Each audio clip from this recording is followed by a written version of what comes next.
you very much. We already heard quite a lot of good reasons to vaccinate piglets. Jula Balka just showed us that by vaccination you can reduce viremia and viremic load in lungs and tissues.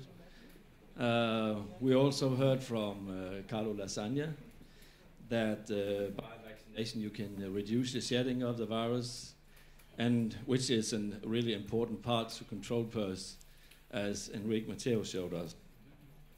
I want to work a little bit more on that, because as De Niro also showed, we still have 180 million unprotected pigs in Europe.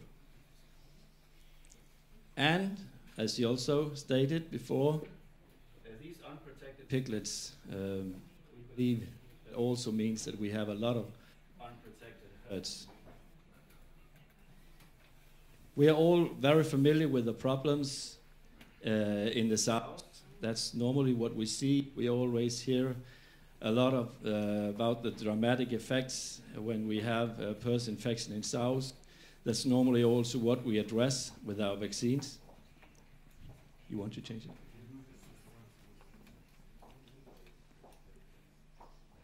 What is it? Okay.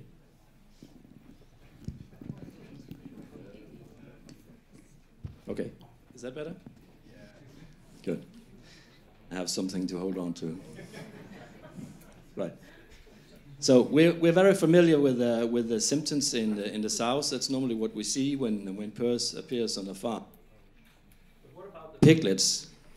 What's the most obvious clinical sign we see there, or rather hear there? I believe that's coughing. Normally when we hear coughing, or we hear customers complain about coughing, we think about infection. It works. Well, let's try. We have more. Right. So, very often we think about bacterial infections or MHIO infection when we hear about coughing. But actually, coughing is probably a much more predominant sign when we have a viral infection. And especially with PRRS, we can very often hear coughing. That means that PRRS is in the lungs. Everybody knows that, but what does it really mean? Again, the most easy way, or the most common way to get PRRS into a farm, as Enrique Mateo showed us, is to introduce infected animals. But there are other ways. So if we think of PRRS like biofilters, or lungs of pigs like biofilters, so where do we have the most or the highest number of biofilters on a farm? We have that in the growers and the finishers. So if PRRS enters by an air transmission, it's much more likely that it comes to a grow finishing unit than it comes to a sow. And when we first have it there, we easily get it transmitted to the rest of the farm, slowly or slower than other viral diseases, but anyway it happens. And now we would be happy if it just stayed there. So does it stay in one farm? No, that's unlikely. As Poul Rathkjen showed, he is afraid that he can't control PRRS in an area because the farms are so close. So it will probably transmit to another farm and to another farm. So is that likely to happen with type 1? We know with PRRS from the US, there's a lot of investigations, among others by Scott D, showing that PRRS can be transmitted a long distance, at least 10 kilometers. But do we know anything about PRRS transmission of type 1 in Europe? Let's try to stay here. Yes, actually we do. If you go to the ESPHM poster exhibition tomorrow, you'll find this poster. This is very new information obtained from Denmark. It shows air collection outside 4 farms in Denmark during 2013, all carried out in December 2013. Only 20 samples were taken outside these 4 farms, and They were taken 30 meters away from the farm, downwind, and in 4 cases it was able to detect PRRS type 1 outside a farm. What they used here was the same type of air collector that you use in US. In this case, we put it into a bird cage, because we have a lot of rain in Denmark. And if you just place it outside, you collect a lot of rain, and your sample get diluted. But this was a new invention. But it's quite new that you're actually able to detect PRRS type 1 outside farms. So there's ability to spread to other farms. We know that from Scott D that he described as some certain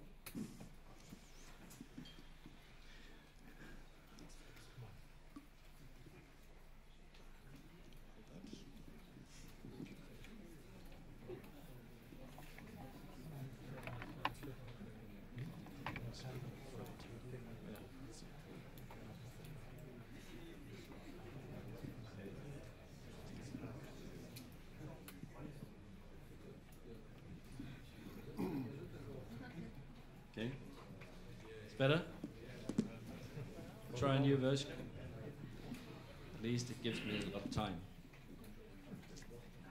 Scott D, he described some meteorological conditions that were in favor of transmitting PRRS virus in the air.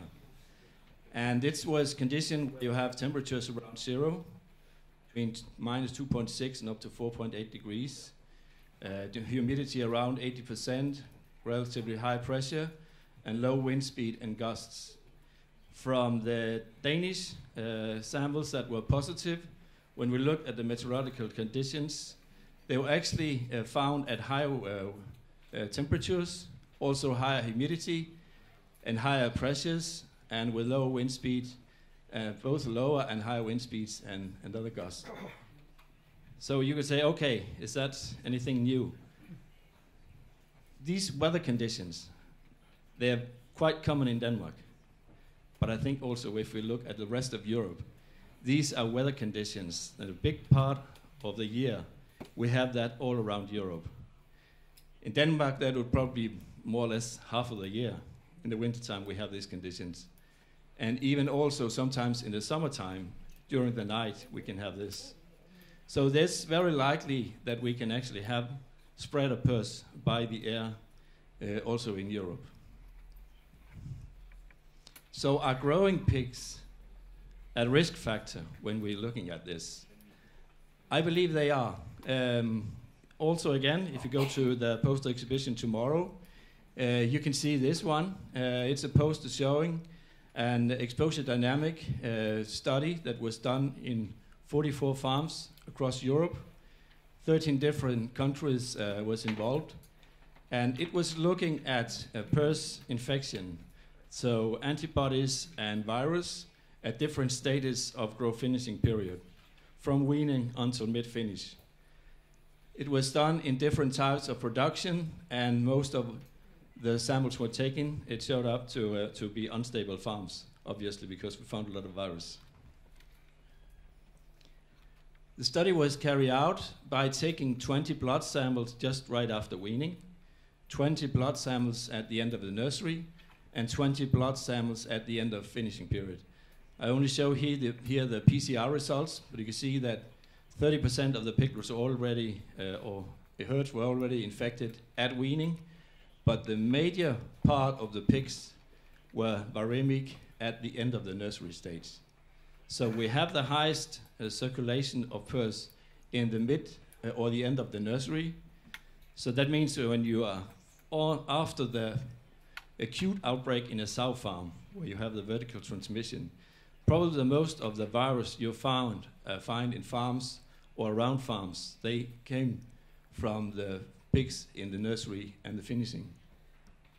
In 90% of the cases, we found a PRRS type 1 here, and it just confirms that when we look at control and eradication programs, we really have to look at grown pigs also as an important epidemiological factor. to address.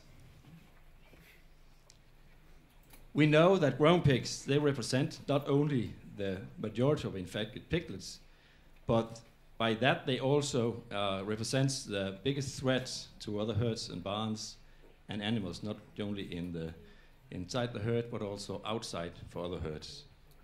And then we heard from the presenters before me that by vaccination we can reduce viremic load and shedding.